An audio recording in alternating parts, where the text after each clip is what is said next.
buenas noches, amigos televidentes. Les saluda Leslie Yatas, conductora y directora del programa Entérate con Leslie, y estamos en un enlace en vivo con el doctor Abel Salinas, ex ministro de Salud. Muy buenas noches, doctor. Muchísimas gracias por este enlace con el programa Entérate con Leslie. Leslie, con todo gusto, acá las órdenes.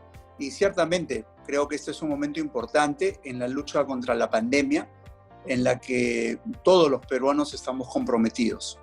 Doctor Abel Salinas, el presidente de la República amplió la cuarentena 15 días más, nos vamos hasta el domingo 24 de mayo, pero la gran pregunta que nos han hecho llegar, y creo que es de todo el Perú, es que si realmente en estos 15 días que vamos a tener de ampliación de la cuarentena, donde la ciudadanía tiene que protegerse mucho más y sobre todo respetar las medidas del estado de emergencia, vamos a lograr lo que el mismo presidente de la República ha sostenido. Estamos en el punto uno y picos, pero queremos bajar a más para que ya esta réplica de contagios o el nivel de contagios realmente descienda.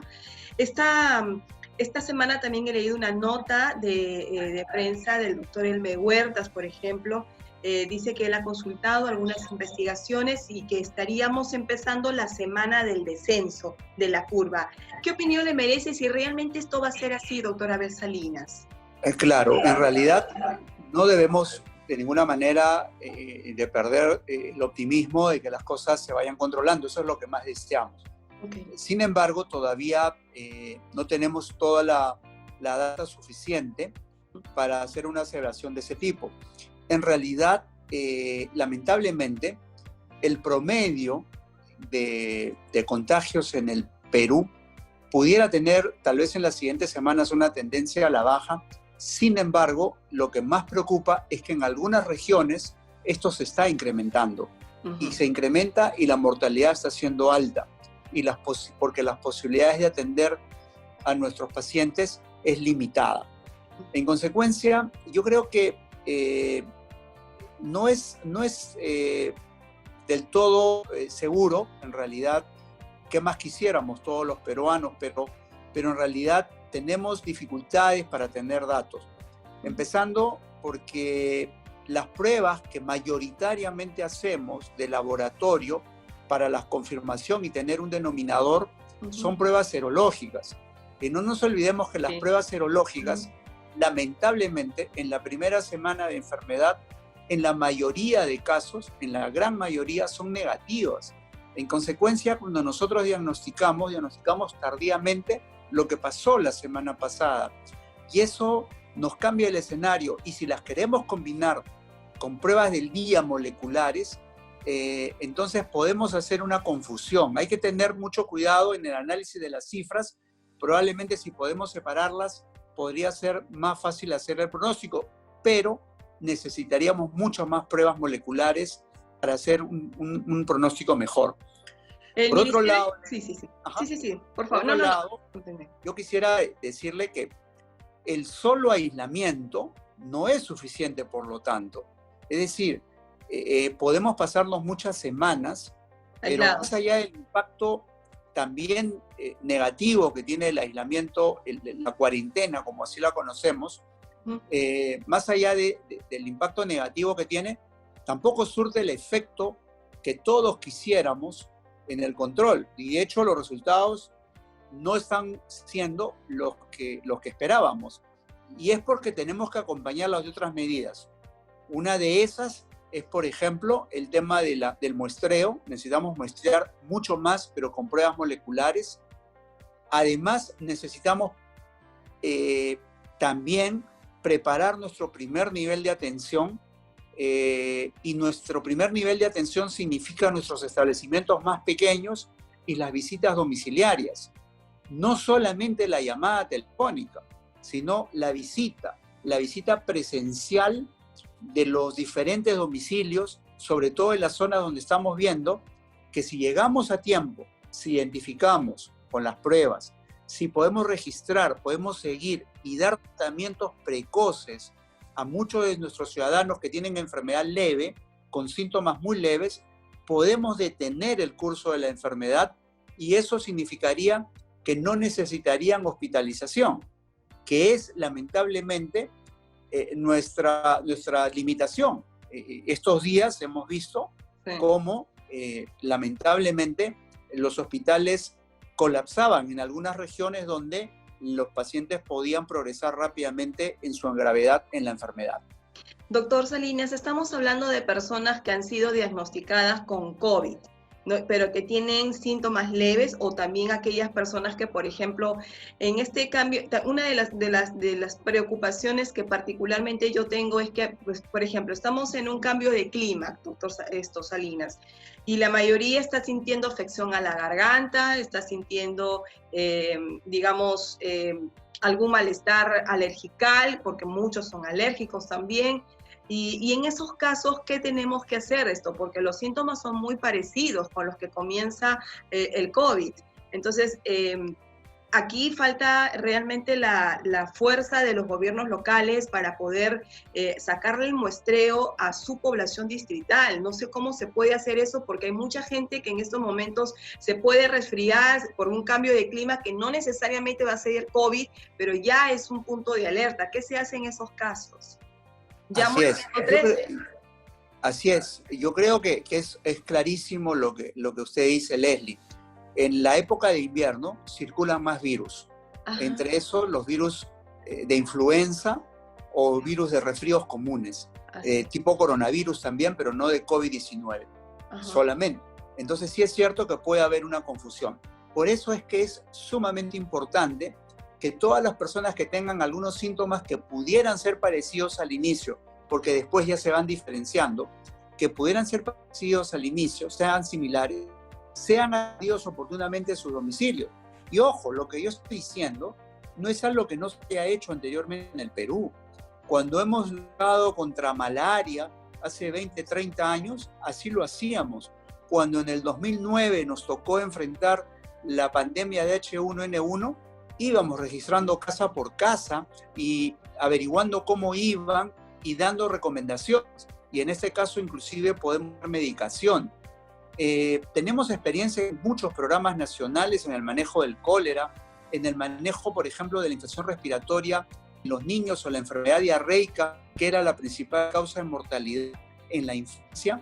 Se revirtió con mucho manejo de ese tipo comunitario, donde las personas aprenden a identificar los síntomas, los promotores de salud, los médicos o el personal de salud que hacen labor extramuros, obviamente premunidos de su protección, pueden hacer recomendaciones y sobre todo que pueden hacer que el ciudadano que está en su casa se sienta cuidado y se sienta protegido, que ese es un mensaje que nos está faltando. No podemos, por el contrario, darle un mensaje de que lo estamos persiguiendo y lo queremos sancionar. Este no es el camino. De hecho, hay un grupo que no acata nada, pero la mayoría de peruanos, sí, aplastantemente la mayoría, sí acata. Sí. Entonces, lo que ocurre es que hay mucha gente que está saliendo a la calle porque se hace inviable, insostenible la cuarentena. Tiene que ganarse el pan de cada día. Y lamentablemente eso significa salir a trabajar. Pero eso justifica, doctor Abel Salinas, perdón, eso justifica que salgan a la calle de manera irresponsable, se junten, se conglomere y fomenten focos de infección. Lo que pasa es que no es que se justifique, lo que pasa es que es una consecuencia de las cuarentenas prolongadas y ante eso tenemos que tener una estrategia. Y creo yo que la mejor estrategia, primero, es que el ciudadano se sienta que el Estado está cerca de él. No basta con la llamada telefónica. Acuérdense, al principio la línea telefónica no contestaba. Se amplió la base, ahora sí contestan, pero después ya no le devuelven la llamada y no hay seguimiento. No tienen qué más hacer porque los hospitales están colapsados, las emergencias. Entonces, tenemos que mirar todo ese grupo de pacientes a ese primer nivel de atención. Eso es bien importante, porque el paciente no se va a sentir que no lo estamos atendiendo, sino todo lo contrario. Adicionalmente, también es cierto que hay lugares, y que ya se está empezando a hacer, y por actividad laboral y seguramente por área territorial van a tener que ir saliendo poco a poco. Sí. Y lo que tenemos que evitar es la aglomeración.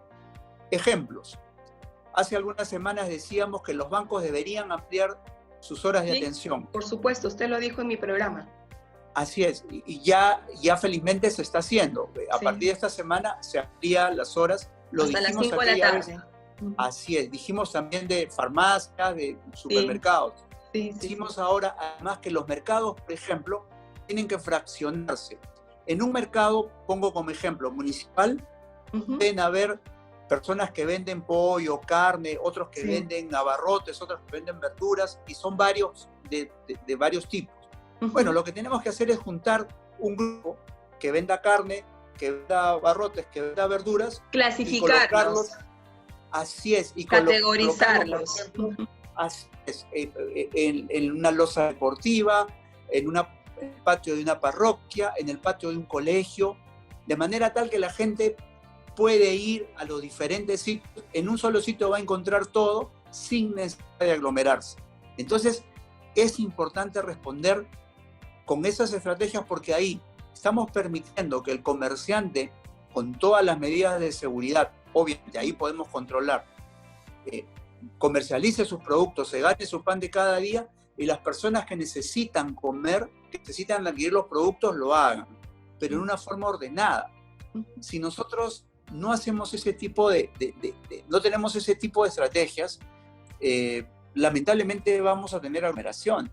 Entonces cuando por ejemplo se habla de que los niños van a comenzar a salir, me parece muy bien, pero tenemos que hacer un grupo también para que salgan el adulto mayor, aunque sea 1 o 2 horas al día, en otras horas que salgan a caminar, porque lo necesitamos, que salgan a caminar acompañados por una persona, o las personas que hacen actividad física, que salgan a caminar 30 minutos, 40 minutos y que eviten la aglomeración. O sea, se pueden hacer y eso puede liberar a las personas, porque si bien es cierto, Leslie, algunas personas salen a buscarse el pan de cada día, otros salen porque ya están estresados, ansiosos.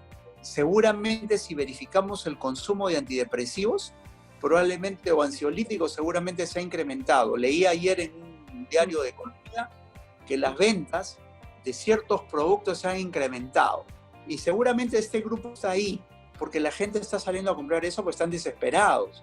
Entonces, y las yo creo personas que sufren de claustrofobia, por ejemplo. las personas que sufren de claustrofobia, que no pueden estar encerrados, ¿cómo se trata a estas personas? No se ha hablado de este grupo de personas que sufren estas fobias, ¿no? De claustrofobia. Entonces, ¿cómo se trata en esta cuarentena? Esas personas me imagino que la deben estar pasando muy mal.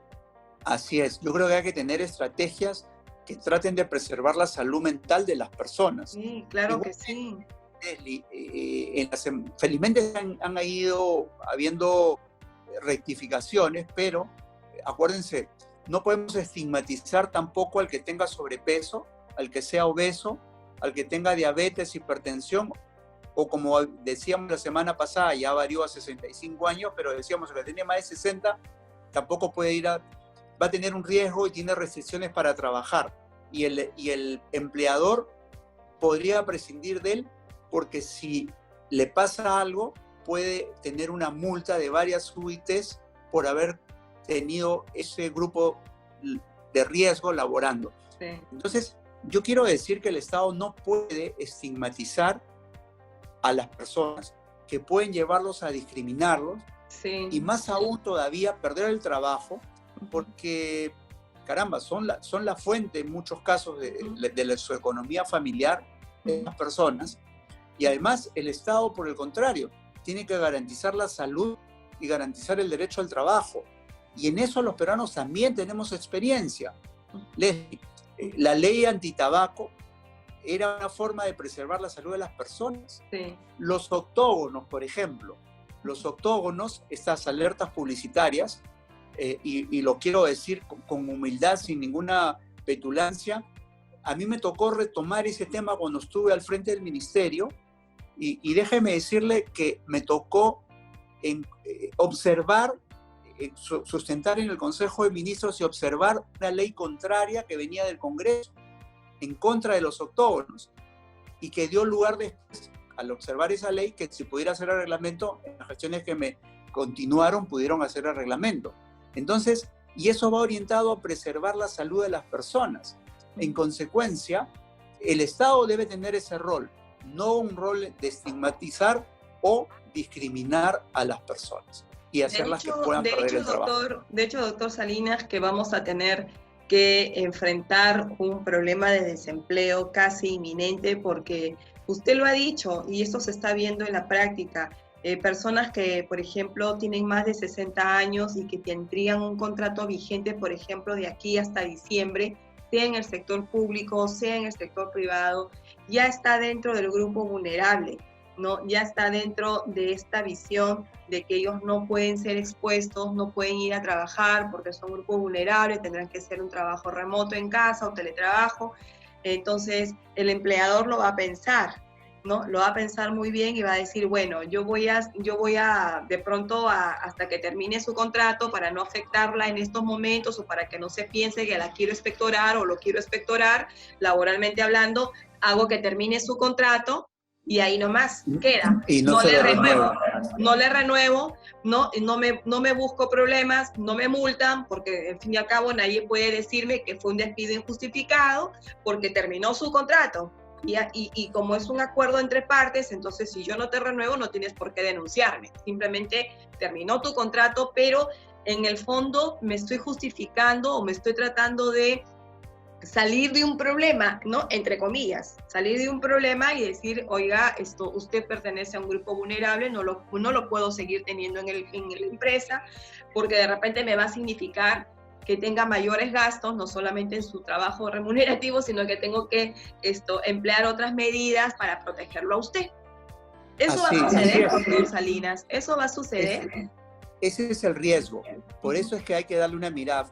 Hay algunas rectificaciones. La edad se ha pasado de 60 a 65 años. El grado de obesidad se ha variado, el índice de masa corporal. Pero aún así, no es suficiente eso. Tenemos que tener como Estado una lógica diferente. La lógica es preservar la salud, garantizar el trabajo. Entonces, ante eso el Estado tiene que utilizar otro tipo de medidas. Por el contrario, tendríamos que, todas estas personas de riesgo, tendríamos que ver la manera que tengan un seguro de salud, por ejemplo, público o privado. Por el contrario, es decir, tenemos que darle las seguridades para que siga trabajando. La protección de vida, eso es otra cosa. Hay que exigir que tengan la protección, que tengan un seguro de salud, pero no podemos limitarlos, discriminarlos e impedirlos de trabajar. No, es ponerle estereotipos, ¿no? Estigmatizarlo. Hay que tener muchísimo cuidado porque esos son casos muy sensibles y ya la Corte Interamericana, incluso de Derechos Humanos, el sistema interamericano está alerta a este tema. Doctora Abel Salinas, yo quisiera reincidir un poquito en el tema del nivel de contagios.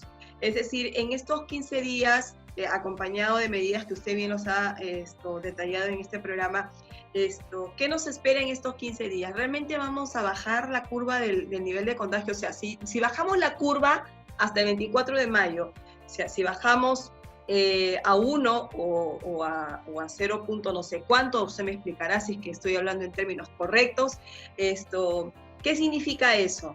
Si bajamos la curva del nivel de contagio, ¿voy a poder salir a la calle sin temor a que yo pueda contagiarme o contagiar a alguien?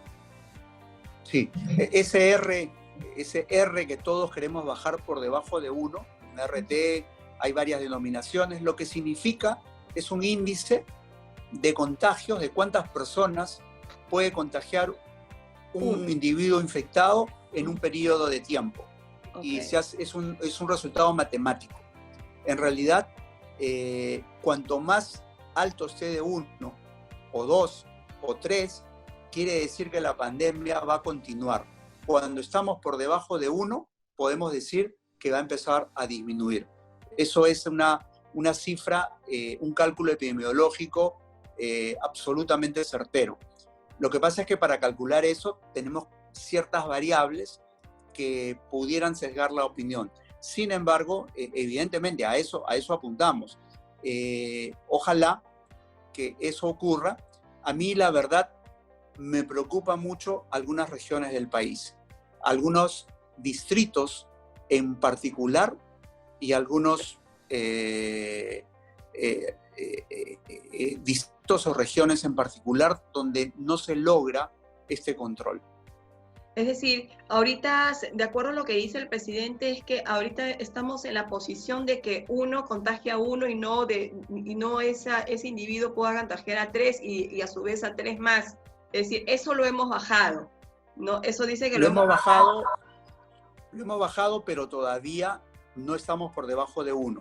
Ah, no, Se ha claro. bajado en algunos lugares, en otros no se ha logrado bajar, en otras regiones. Ese es el problema. Cuando Lima, sacamos un promedio, podemos estar mejor, pero acuérdense, los promedios siempre, no solo en esto, esconden brechas, esconden debilidades que tenemos que atender, que tenemos que tener estrategias muy focales, muy puntuales para revertir eso. ok, entonces eso queda claro que todavía hasta el 24 de mayo vamos a medir cómo realmente estamos en la curva, si es que descendemos o no.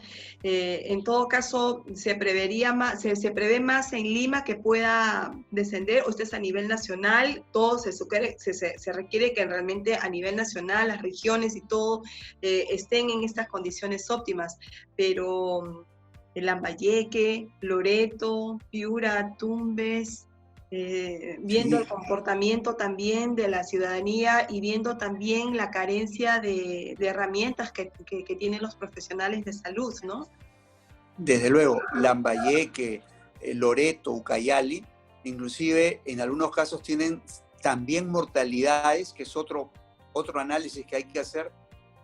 Si el promedio, por eso le decía, el promedio puede esconder realidades, el promedio hasta la mañana era 2.8% de letalidad, de mortalidad, pero Loreto tiene más de 10, igual que Lambayeque, 10, 11, hasta 15 en algunos casos por ciento, y quiere decir que pueden fallecer muchos más conciudadanos en esa región, y eso también significa un riesgo, ¿correcto?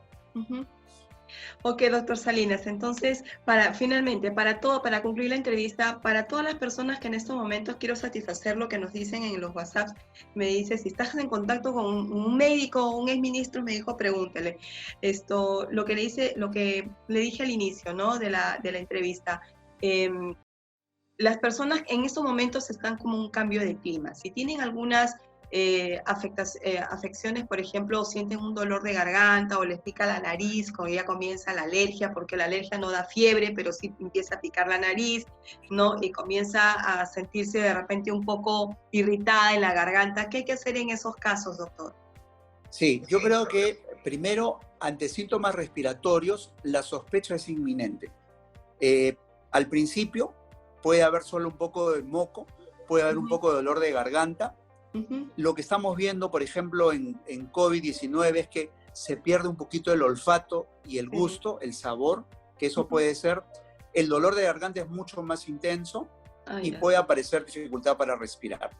Pero si no tuviéramos esos síntomas, si de todos repente, los iniciales. Sí, si fuera solamente una persona que, por ejemplo, como todavía tenemos un poco de sol, hace un poquito de calor, entonces muchas personas están incurriendo en exceso de cosas frías, de tomar gaseosas heladas, frutas frías, ¿no? Entonces, y amanece a los 2 días o a los 3 días, amanece ya con un poco de dolor de amígdalas, algunos que presentan alguna congestión en la nariz. ¿Qué hay que hacer en esos casos? Llamar al 113 o llamar a su médico personal porque ya saben cómo es su organismo.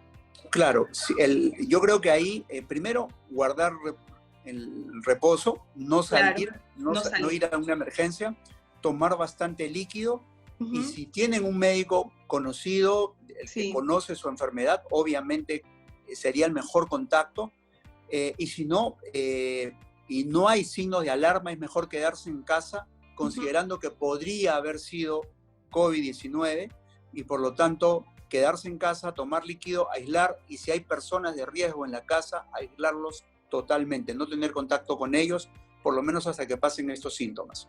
Ok, entonces eso va realmente a ser muy importante, respuesta hecha para las redes sociales que me preguntan este tipo de cosas, porque todos estamos con cambio de clima en estos momentos y eso está afectando mucho a la garganta, a la nariz, ¿no? Entonces los estornudos son más frecuentes, entonces estamos con esa sensación, hoy estás estornudando, estás tosiendo, qué horror, ¿no? Entonces realmente sentimos mucho pánico y es lo que tenemos que tomar las cosas con mucha quietud.